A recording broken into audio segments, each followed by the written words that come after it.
Bir ülke düşünün ki gayri safi milli hasılası, yani kişi başına yıllık ortalama düşen gelir 99 bin dolar olsun.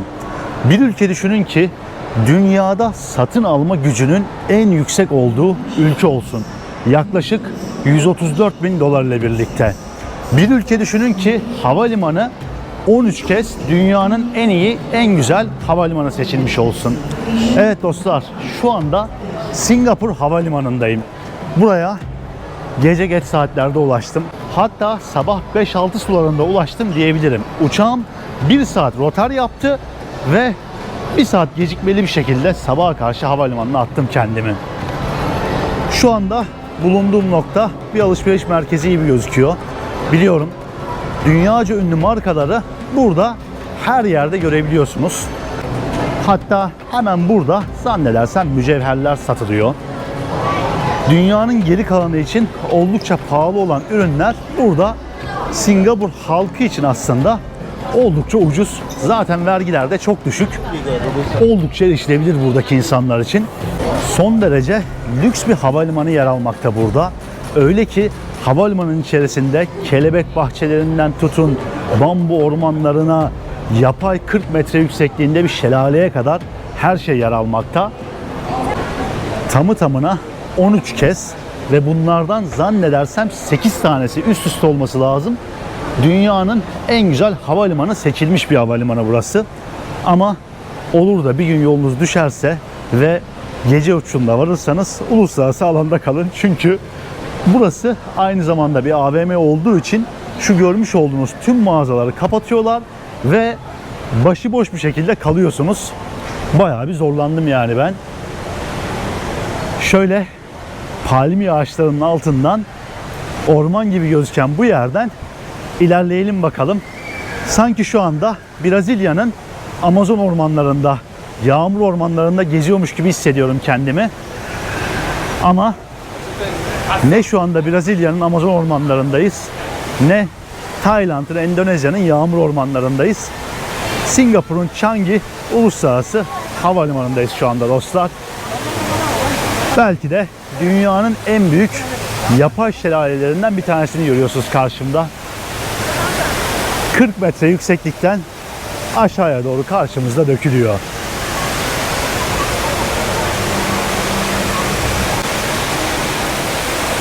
Son derece fütüristik bir mimari.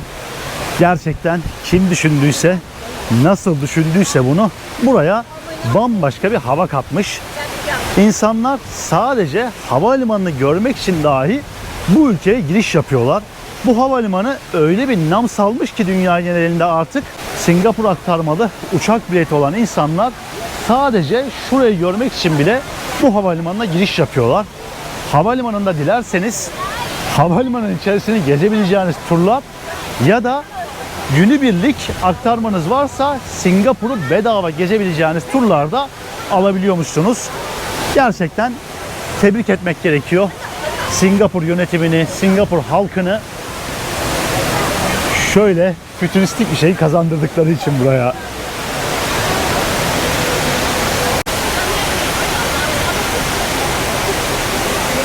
Dünyanın en zengin ülkesi unvanının hakkını sonuna kadar vermişler gerçekten.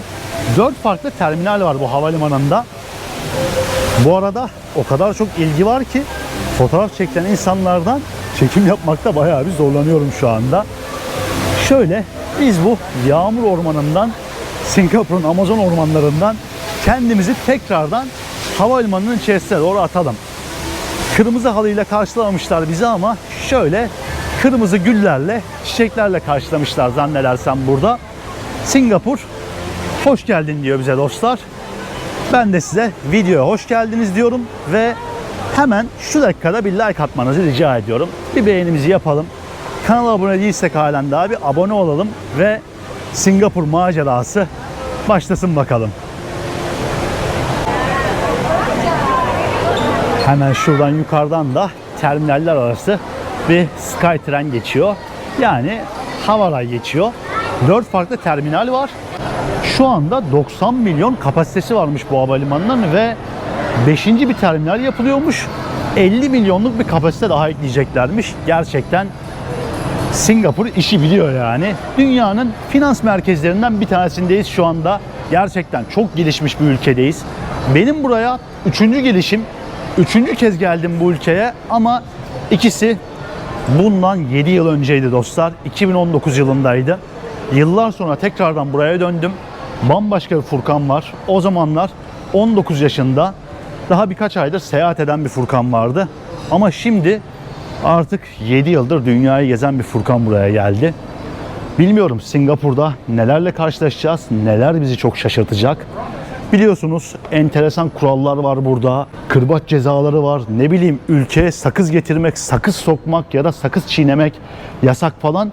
Çok ilginç kurallar var ama tüm bunların gölgesinde eğitimde zirvede olan, bilimde zirvede olan, refah seviyesi olarak dünyanın zirvesinde olan bir ülke var. Büyük bir macera başlıyor bakalım.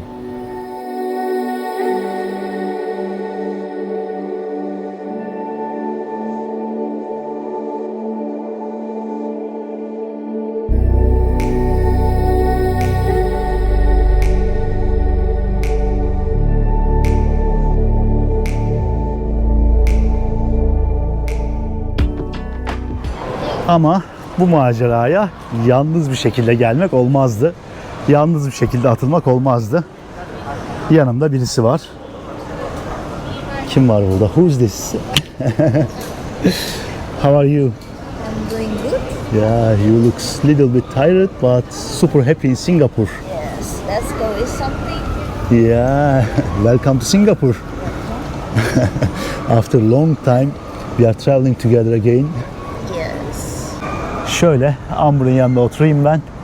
Bir aydır biz Tayvan'daydık dostlar ve dün Taipei'den gece 12 sularında uçağımıza bindik, buraya geldik. I say from Taipei we arrived to here at night and dying at the airport literally until now. Right now time to go city center together. Yes, let's go. Yeah, Singapore adventure. Let's go. Welcome. New hairstyle. You cut your hair? Evet, bizim çantalar burada. Bir ay sonra, hatta aylar sonra artık sırt çantasıyla gezmeye hazırım. Yani son 3-4 aydır bayağı zorlu bir süreç oldu benim için dostlar. Afrika sonrası çok yorgundum. Amber da çok yorgundu. Dinlendik, farklı ülkelere gittik, hep böyle uzun kaldık. Video çekemedim vesaire. Artık gezmeye hazırız. Havalimanında çok fazla oyalanmayacağız. Şehir merkezinin yolunu tutuyoruz şu anda. En hızlı şekilde önce kalacağımız hostele gideceğiz, yerleşeceğiz ve ardından da Singapur'u keşfetmeye başlayacağız. Ama şunu bırakmamız lazım. Let's go back. Bir sıkıntı var. Şu arabayı bırakacağınız durak gibi yerler yapmışlar. Şehri keşfetmeye başlayamadık. Şunu bırakalım önce. Burası da değil. Şurada. Şurada. Şurada. Evet. Oh, so tired. So heavy. Of. 20 kilo. 20 kilo. Hazırız. Çantaları giydik. Artık gidebiliriz şehir merkezine. Amber park etti. Coba. Otopark. Let's go to city center. Dostlar biz bir metroya atlayalım. Gidelim. Şehir merkezinde görüşürüz. Havalimanı faslı yeter bu kadar yani. Yeterince gördük. Amber'ın da elinde kamera var. Double cameras. Şöyle havarayın içerisinde gidiyoruz bakalım. Yolculuğumuz başladı sonunda. Time to explore. That's okay. Let's go bro. Let's go. Yeah.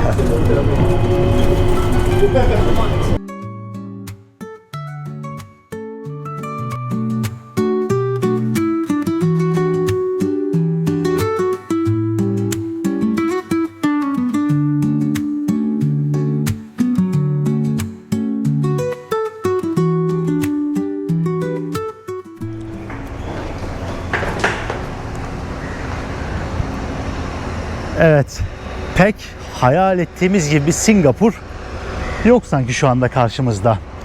Hemen burada bir hostele yerleştik dostlar. Binayı şöyle göstereyim. Görüyorsunuz, olabildiğince eski bir bina.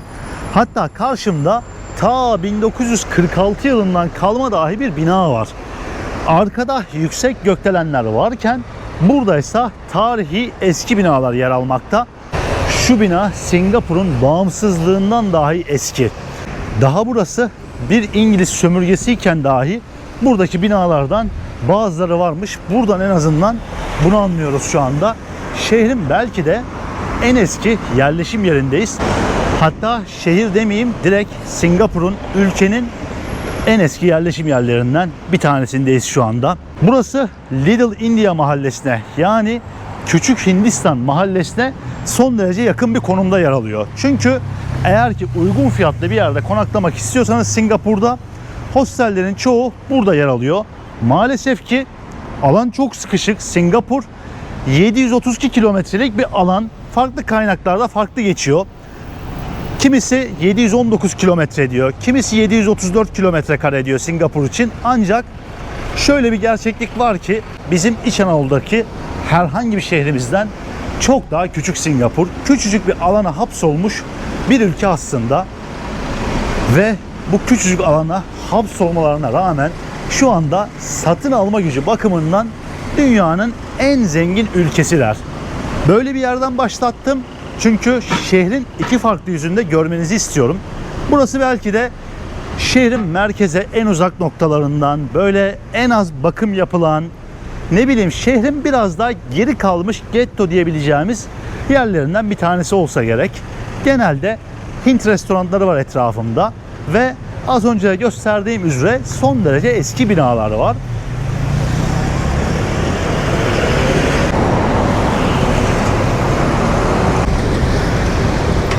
Az önce de bahsettiğim üzere Singapur'da ciddi bir Hintli nüfusu var. Çünkü burası kozmopolit bir yapıya sahip. Nüfusun %74'ünü Çinliler oluşturuyor. Singapur halkının çok büyük çoğunluğu zamanında aslında Çin'den göç edenlerden oluşuyor.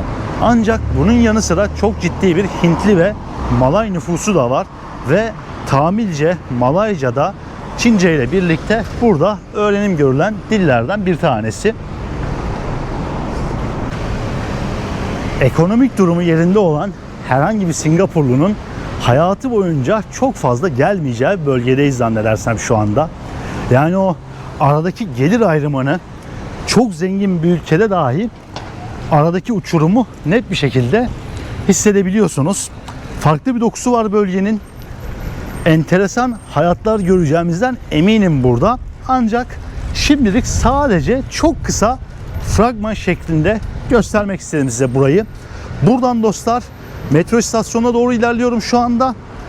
Ve Singapur metrosuyla kendimizi ülkenin en meşhur yerine atacağız. Havalimanından çok güzel bir giriş yaptık videoya. O girişi devam ettirelim istiyorum. Bir sonraki videolarda bu ülkedeki gelir ayrımına da detaylı bir şekilde değineceğiz. Hiç endişeniz olmasın. Singapur'un şu nispeten arka mahallelerine biraz daha değişik gelir ayrımının olduğu, adaletsizliğin olduğu yerlerinde gezeceğiz. Altın üstüne getireceğiz buralarında. Singapur'da herhangi bir ulaşım kartı vesaire almanıza gerek yok. Banka kartlarınızı, işte Visa, Mastercard, GCB vesaire birçok kartınızı toplu taşımada kullanabiliyorsunuz. Bu da çok büyük bir kolaylık yani. Hayatınızı kolaylaştırabilecek birçok şeyi burada da aynı Japonya'da olduğu gibi, Tayvan'da olduğu gibi, ne bileyim Asya ülkelerinin çoğunda olduğu gibi düşünmüşler yani. Gerçekten pratik ve çok güvenli bir ülkede olduğunuzu gelir gelmez hissediyorsunuz. Galiba buradan metroya binecekmişiz. Yolculuğumuz başlayacak şimdi. Evet, ben gördüğünüz gibi banka kartına giriş yaptım ama kartın üzerini kapatmak zorundayım haliyle. Şimdi metronun girişine geldik. Ben galiba bu yöne doğru gideceğim. Tam emin değilim. Şimdi bir kontrol edeceğim. Çünkü daha hiçbir şey bilmiyorum yani buraya dair. Çok kolay bir şekilde anında kartınızı okutarak metroya giriş yapabiliyorsunuz. Daha ne kadar olduğunu metronun bilmiyorum çünkü henüz kartından herhangi bir şey çekilmedi. Havalimanından gelirken de bununla girdim ama bilmiyorum yani, para çekilmemiş henüz kartımdan. Çekilmezse de mutlu olurum açıkçası. Şöyle metro geldi. Ben bir yönümü kontrol edeyim dostlar ve yolculuğumuz başlasın.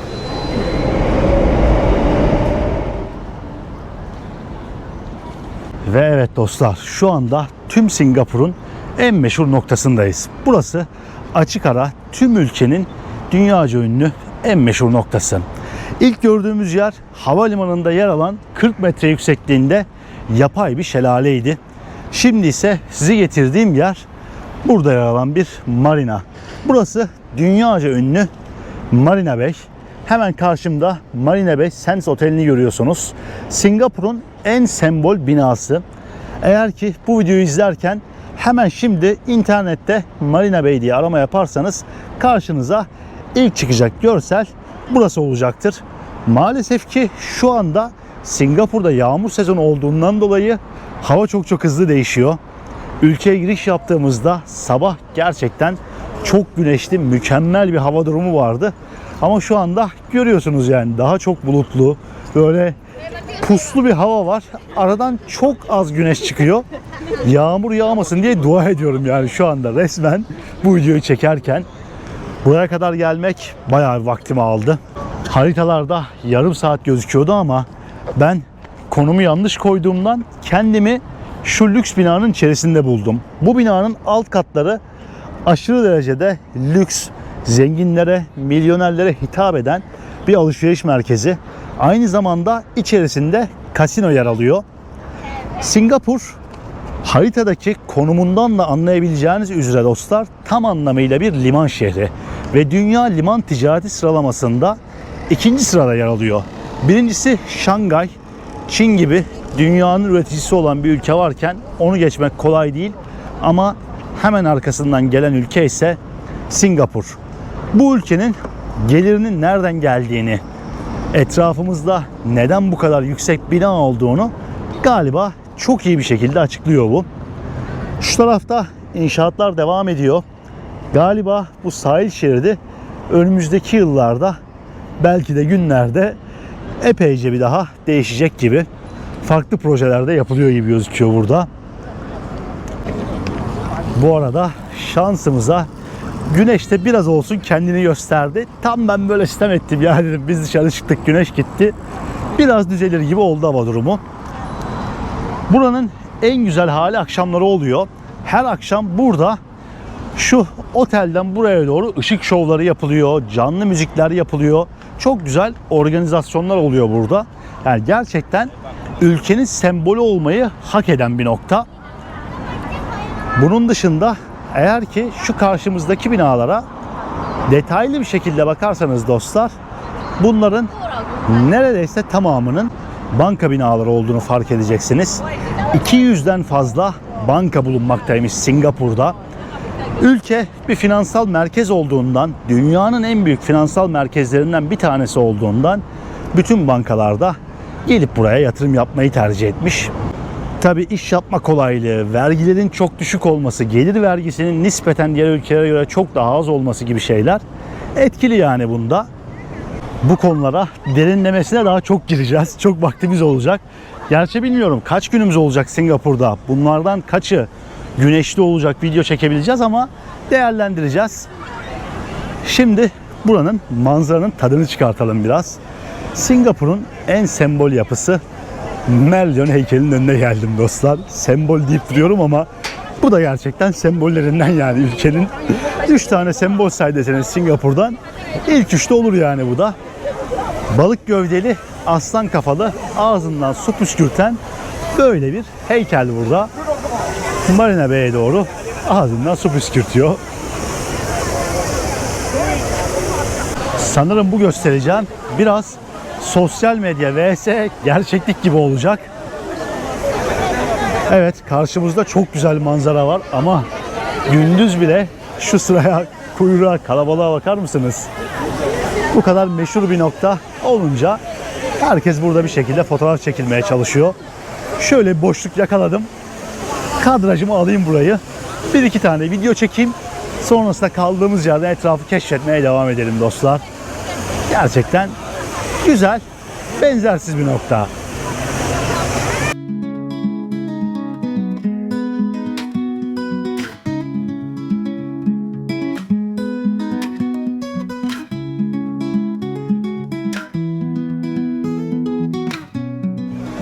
İnanılmaz bir sıcak, nem var ve sıfır uykuylayım. Yani son 24 saati tamamen uykusuz geçirdim diyebilirim herhalde. Yeni bir ülkeye gelmenin heyecanıyla ben kendimi dışarıya attım. Burayı keşfetmeye başlayabildim ama Amber kalmayı tercih etti. O benimle gelemedi yani. Onun vücut dayanmadı. O da yeni uyanmış. Birazdan o da yanıma gelecek. Tekrardan beraber keşfedeceğiz ama o geldiğinde ben çekimlere devam ediyor olur muyum? Emin değilim dostlar. Singapur dostlar 192 ülkeye vizesiz girişle dünyanın en güçlü pasaportuna sahip ülkesi. Ve bizlerden de 30 gün boyunca vize istemiyor. Hatta havalimanında bir immigration polisi bile görmeden direkt makineye pasaportunuzu okutup geçebiliyorsunuz. Tabii şöyle bir şey oldu biz geldiğimizde. Amber pasaportunu okuttu. Tayvan pasaportuyla geçti gitti. Ben okuttum. Bir polisin gelmesi gerekiyor, officer'ın gelmesi gerekiyor yazdı. Adam geldi. İşte kaç gün kalacaksın? Buradan önceki ülkende ne kadar kaldın? Ne iş yapıyorsun? Bir sürü sorular sordu bana. Dedim ben de beraber geldik zaten. Tamam geç dedi, hani bir sorun olmadı ama ülkeye gelirken üzerinizde nakit bulundurmanız gerektiğini ve çıkış biletinizin de olması gerektiğini söylüyorlar. Maalesef Türk pasaportuyla gelince ufak tefek böyle sorgu sualle karşılaşabiliyorsunuz. En azından bir rezervasyon yapmanız faydalı olur yani. Şöyle yürümeye devam edelim bu büyük binalara doğru. İnanması güç ama bir zamanlar Singapur dostlar fakir bir ülkeydi. Önce 1800'lerde İngilizler geliyor ve burayı sömürmeye başlıyor. Sonra 2. Dünya Savaşı dönemi Japonlar geliyor ve Singapur'u işgal ediyorlar. Ve yalnızca bir hafta sürüyor Singapur'u almaları İngilizlerin elinden. İngilizler çok kolay bir şekilde burayı Japonlara teslim ediyor. Ve ardından burada 3 yılı aşkın bir süre bildiğim kadarıyla bir Japon hakimiyeti kuruluyor. Ardından tekrardan İngilizler burayı geri alıyor. Sonrasında 1960'larda bir Malezya Federasyonu kuruluyor. Borneo Adası'nın da dahil olduğu, Singapur'un da dahil olduğu tek büyük bir federasyon devleti kurmak istiyorlar. Ancak bu dönemde her iki ülkede çok ciddi sorunlarla karşılaşıyor. Halkların gelir seviyesi eşit olmadığından ve aradaki inançsal, kültürel farklılık çok yüksek olduğundan sürekli gerilimler patlak veriyor, protestolar patlak veriyor. Singapur'un halkının çok büyük çoğunluğu Çinlilerden oluşuyor. Malezya ise Malaylardan, Müslümanlardan oluşuyor. Hem dini olarak hem de etnik açıdan arada çok büyük bir fark olduğu için çok ciddi problemler yaşıyor her iki ülke. Singapur'da defalarca halk ayaklanıyor ve en sonunda 1965'te Malezya Singapur'u federasyonun dışarısına kovuyor. O dönemki Malezya Başbakanı İngiltere'de katıldığı bir toplantının ardından çıkıyor, açıklama yapıyor ve Singapur'un ayrılmasını istiyoruz diyor federasyonumuzdan. Singapur'u artık istemiyoruz diyor. Yani kısaca Singapur'a git diyor. Artık diyor bizim devletimizin bir parçası olma. Singapurlular bir sabah bir uyanıyorlar ve radyodan bağımsız olduklarını öğreniyorlar. Radyodan bağımsızlık haberi mi olur demeyin. Oluyormuş. Gerçekten bu insanlar radyodan bağımsızlıklarını öğreniyorlar ve halkta bir sevinç, kutlama yok. Onun yerine biz ne yapacağız var. Hatta bağımsızlıklarını açıklayan Singapur'un ilk başkanı bunu ağlayarak açıklıyor. Ne yapacağını bilmeyen tamamen kaybolmuş bir ülke var ve küllerinden doğuyor adeta Singapur. Bu hikayeyi çok da uzatmayayım ben. Videoda sizleri sıkmayayım ama Singapur'un bağımsızlık hikayesini ve bu ekonomik atılımını araştırın bence dostlar. Çünkü gerçekten çok ilginç bir hikaye var. Tamamen ortada kalmış, federasyondan kovulmuş ve ülkenin başkanı çıkmış ağlıyor. Bağımsız oldukları için aşağılanmış hissediyor kendilerini ve tekrardan ayağa kalkıyorlar. İlk olarak gidiyorlar ve İngilizceyi resmi dil ilan ediyorlar. Herkes İngilizce öğrenecek diyorlar. Eğitime çok büyük yatırımlar yapılıyor ve zamanla bugünkü Singapur haline alıyor burası. Singapur'un bağımsızlık hikayesi, ne bileyim oralardan bu noktaya gelmesi, bugün dünyada alım gücünün en yüksek olduğu ülke olması gerçekten çok farklı bir ülke. Biliyorsunuz Asya kaplanları diyorlar. Güney Kore, Singapur, Hong Kong ve Tayvan için. Bu ülkelerin hiçbir kaynağı yok ve kendi insan kaynaklarını kullanarak bambaşka bir noktaya uzanıyorlar. Sonuç mu? Sonuç bu oluyor işte. Günümüzdeki Singapur ortaya çıkıyor. Biraz uzun olmuş olabilir ama Singapur'un hikayesine değinmek istedim. Özellikle böyle bir yerdeyken, Marina Bay'e gelmişken, buradaki yüksek lüks binaları görüyorken biraz olsun Singapur'un hikayesinden bahsedeyim dedim.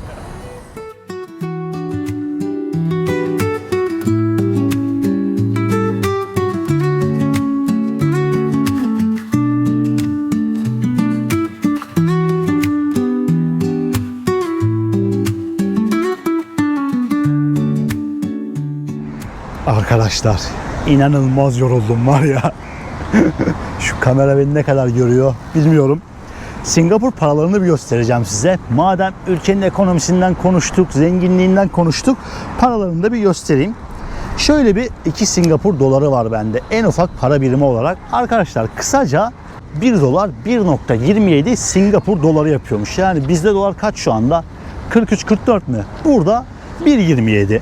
Şu elimde görmüş olduğunuz para 1,5 Amerikan doları yapıyor. Yıllardır bu sabit. Ben 6-7 sene önce geldiğimde de herhalde aynıydı diye hatırlıyorum. Yani çok hafızamda kalmadı ama böyle finans merkezinde oynayacağını zannetmiyorum. Şöyle bir 10 Singapur dolarımız var. Rengarenk bir para. Arkada hatta galiba futbolcular var. Sporcular var daha doğrusu. Tenisçi de var. İlk defa bakıyorum ben de böyle. Yüzücü de var. Bir de şöyle bir 50 Singapur dolarımız var. Bunu gözünüz gibi sakınacaksınız çünkü büyük bir paraya tekabül ediyor. Kaç para yapıyor tam bilmiyorum ama herhalde 38-40 dolar falan yapıyordur diye düşünüyorum. Bu kadar para çevirdim ben. Bir kısmını da harcadım. Dedim böyle ufaktan size göstereyim. Bir de böyle çok küçük bozuk paraları var. Para değerli olunca böyle ufak tefek böyle boncuk gibi değişik paraları var. Onlar da cebimde bir yerde ama kamerada gözükmez bile yani o kadar küçük. Şöyle bir mesela 10 sentimiz varmış bilmiyorum ne kadar görebildiniz. Bizdeki 10 kuruş yani ama tabi burada bayağı değerli. Doların düşük olduğu zamanlardaki 10 kuruş diyebiliriz herhalde. Neyse kaldığımız yerden keşfetmeye devam edelim bakalım buraları.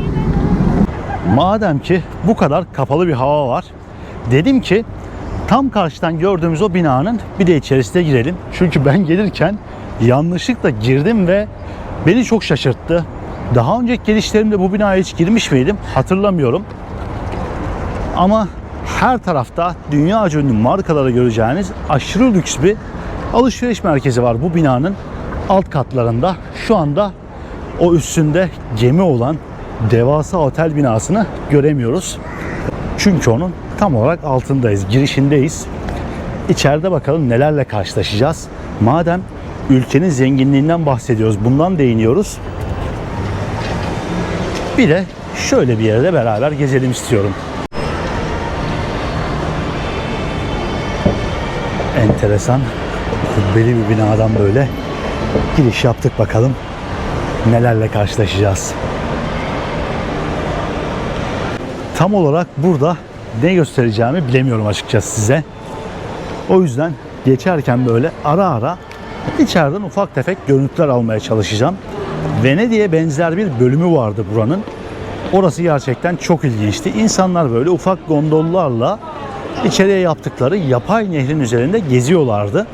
Direkt metro istasyonundan çıkarak bu binaya ulaşabiliyorsunuz.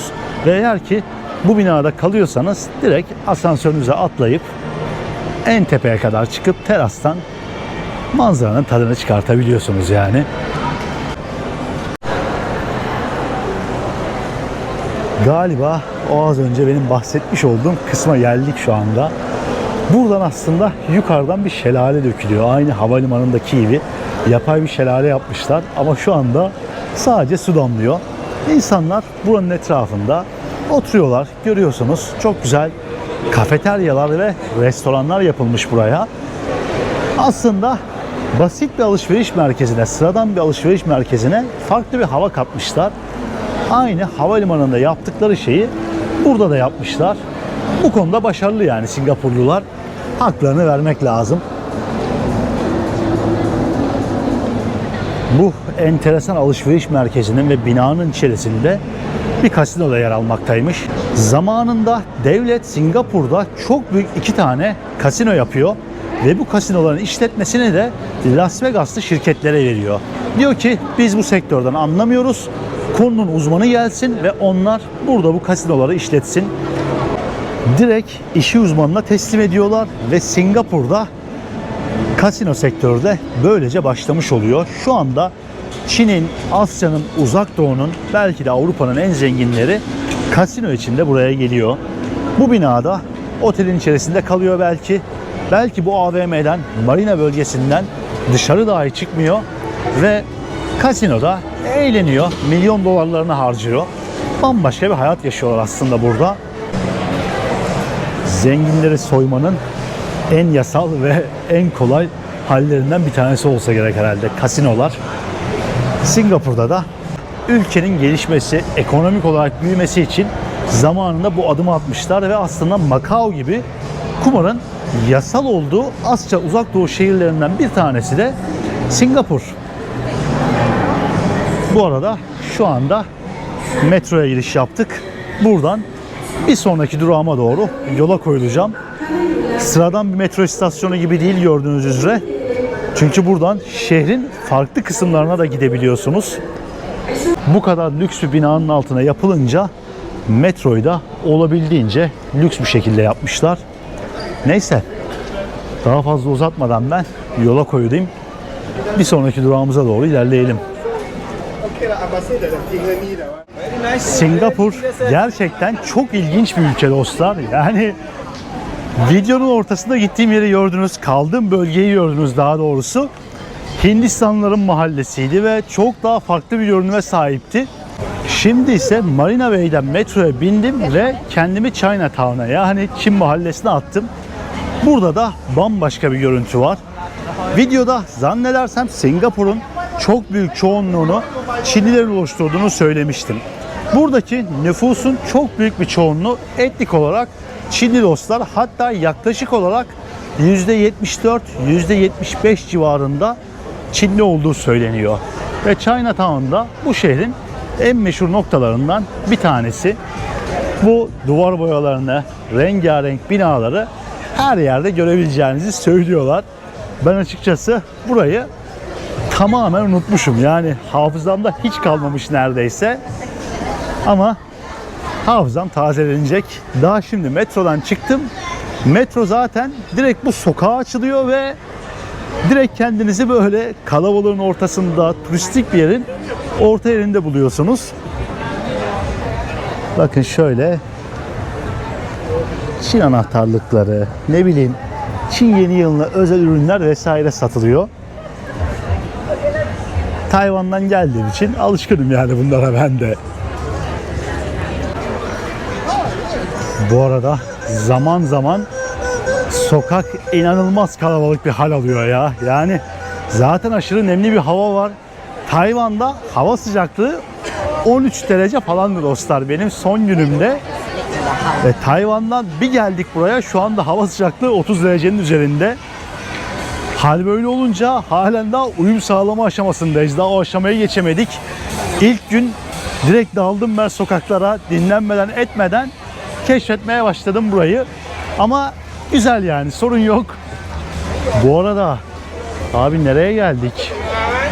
Oh sorry. Burada galiba yer fıstığı ve farklı fıstık, ceviz gibi şeyler satıyorlar. Sokak boyunca böyle devasa bir pazar var. Bir yerden bram bram durian meyvesinin kokusu geliyor ama o kadar keskin bir koku ki anlatamam. Güneydoğu Asya ülkelerinde durianı birçok yerde yemek yasak dostlar. kokusundan ötürü. O kadar kötü kokuyor ki metrolara falan soktuğunuzda $1000'a varan cezalar var bazı ülkelerde. Singapur'da da böyle. Bakın şöyle göstereceğim. Bu şekilde burada duryanları satıyorlar. Şöyle bir duryanın 1 kilosu 38 Singapur dolarıymış. Arkadaysa 48 Singapur doları olanı var. I'm showing the durian. Do you like it? Yeah? But it smells so strong. Delicious. Very delicious. Abi de very delicious diyor bakın. 48 Singapur doları. Yani ne yapıyor? Herhalde 40 dolar civarında yapıyor. Ciddi fiyat hocam. Bizi aşar, gerek yok. Yemesek de olur.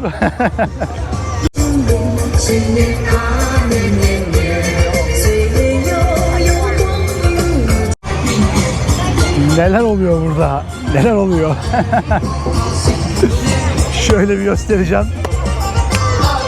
Oyuncaklar, şeyler, son ses müzikler.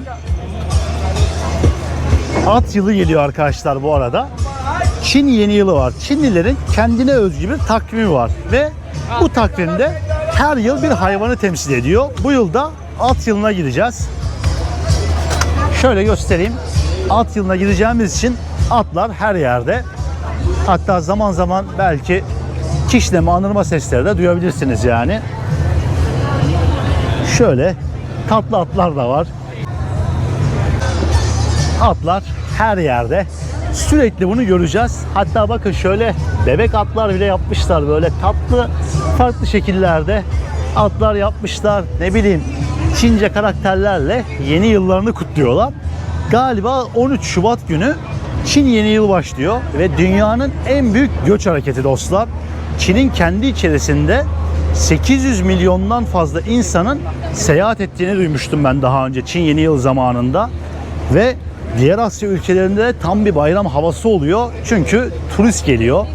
Düşünsenize, Tayland'da ne bileyim esnafsınız, oteliniz var, işletmeniz var. Bir anda yüzlerce, milyonlarca müşteri geliyor. Yılbaşından sonraki en büyük ikinci organizasyon. Hatta yılbaşından bile daha değerli olabilir. Buradaki Asya kıtasındaki, özellikle Uzak Doğu bölgesindeki, Güneydoğu Asya bölgesindeki ülkeler için. Ve Çin mahallesine gelmişken konunun uzmanını buraya getirdik. Chinese neighborhood.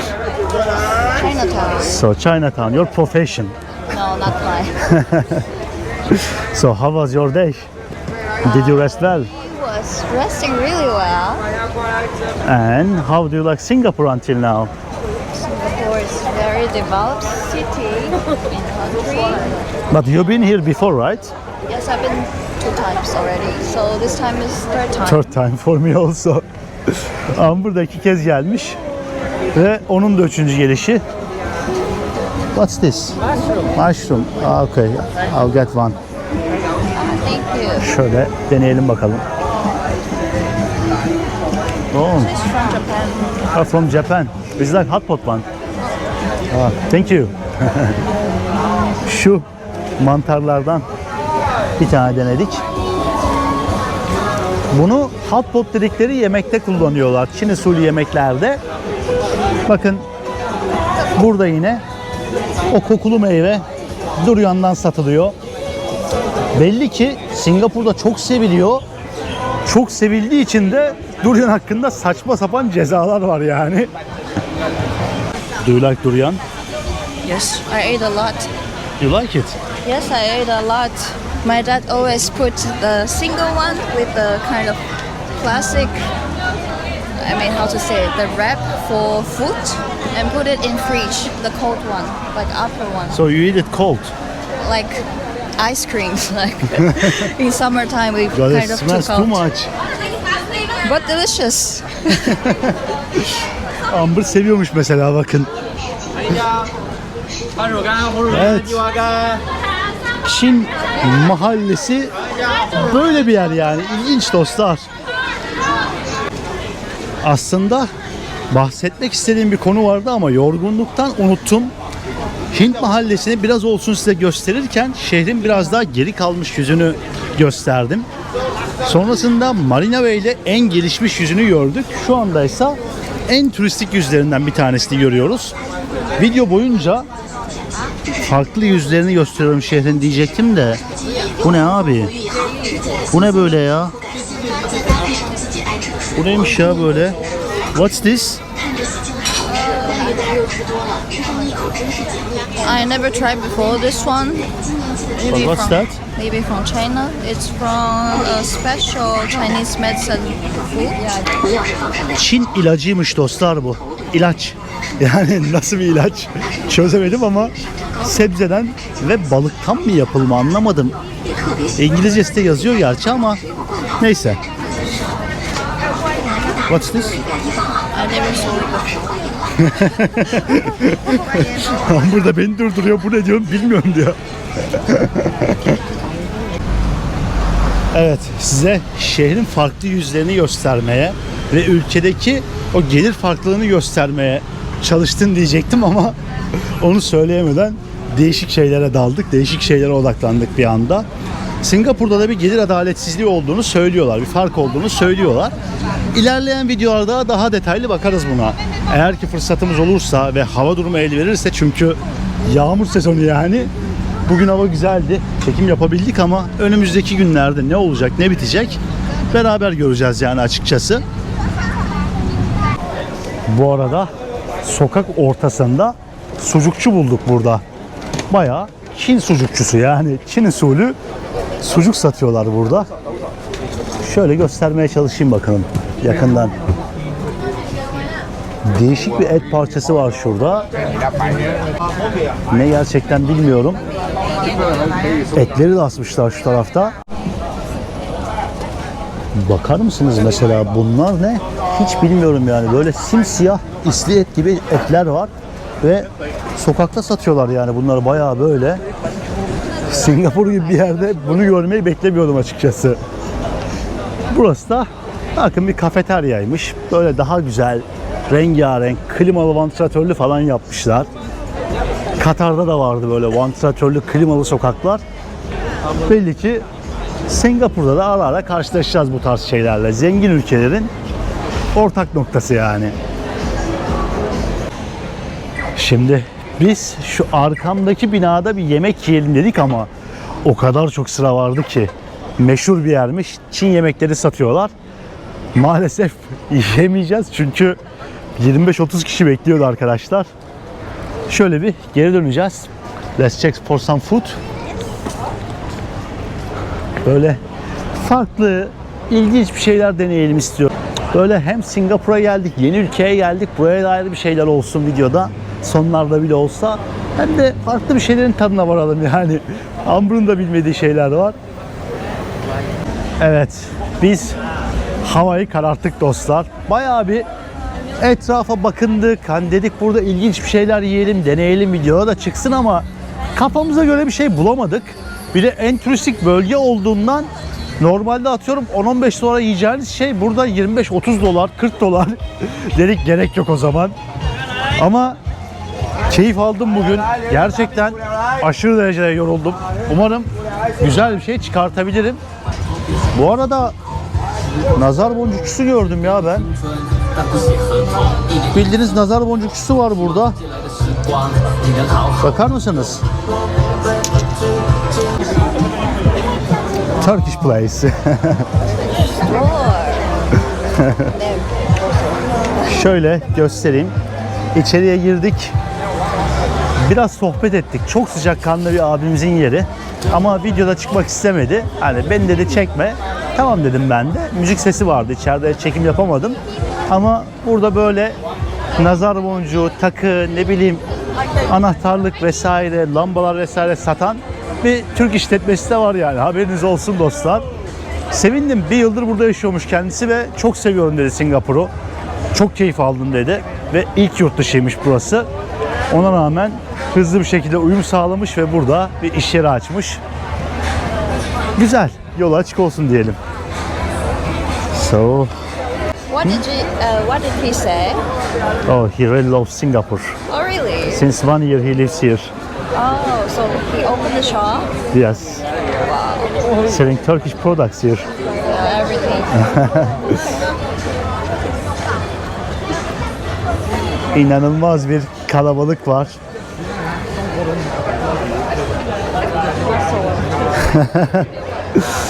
Amber, how do you feel now? I feel prosperous. What's that? Prosperous. Prosperous means successful. Successful.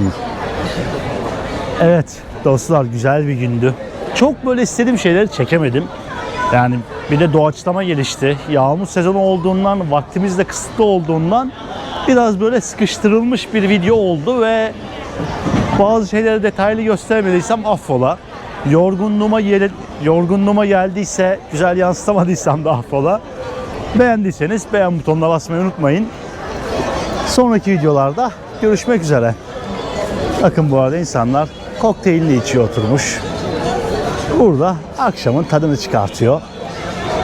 Biz de birazdan bir yere otururuz. Bir meyve suyu bir şey içeriz. Ondan sonra olaysız dağılırız. Gider bir yemek yeriz, yatar uyuruz yani herhalde. So, see you. That was a good day. Have a nice day. Yeah, have a nice day.